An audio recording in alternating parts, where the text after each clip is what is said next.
Some of you who were here last year know that I used to tell stories. I still do, but you asked me to tell a story, so I aim to deliver. This is a story called Tomas, the little engine that couldn't, to avoid copyright issues. I wrote this a while ago, so I have an aide. His name is Charles. So you've all heard the story of the little engine that could, but you probably haven't heard the story of the little engine that couldn't. His name was Tomas, and he was Tomas, the little engine that couldn't. Tomas, he was a pessimist. The other train engines, they would say, Tomas, Tomas, let's take the cargo up the hill, we think we can. Tomas would say, I don't think I can. And the other trains would say, Tomas, Tomas, let's ride across the countryside, Tomas, let's ride across the countryside. And Tomas would say, I don't think I can. The other trains would say, come on, Tomas, let's take these cows to the market.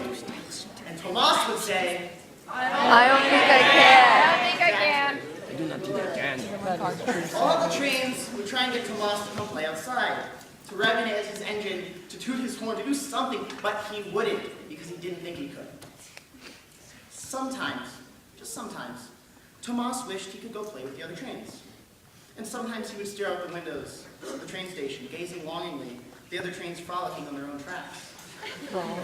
Sometimes he wanted to join them. But every time he considered it, he didn't think he could.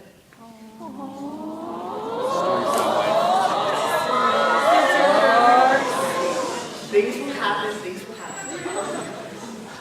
So eventually, because he didn't try and he didn't think he could, the other trains stopped paying attention.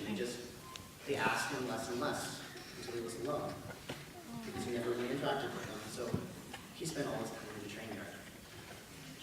So one day, the station master decided to take Tomas to a train psychologist, because that's what you do. The train psychologist said, well, maybe you need a positive attitude. So Tomas tried it. He did. But it didn't work. He couldn't do it, because he didn't think he could, deep down inside. So he couldn't. So one day, Tomas gave up. He gave up. He gave up riding the rails and moving the cargo and tuning his horn. He gave up. I can't do it, he said. I'm done trying. Now, you might think that this was because Tomas had a bad attitude, because he was a pessimist. And that was part of it. But the other part was because he didn't have wheels.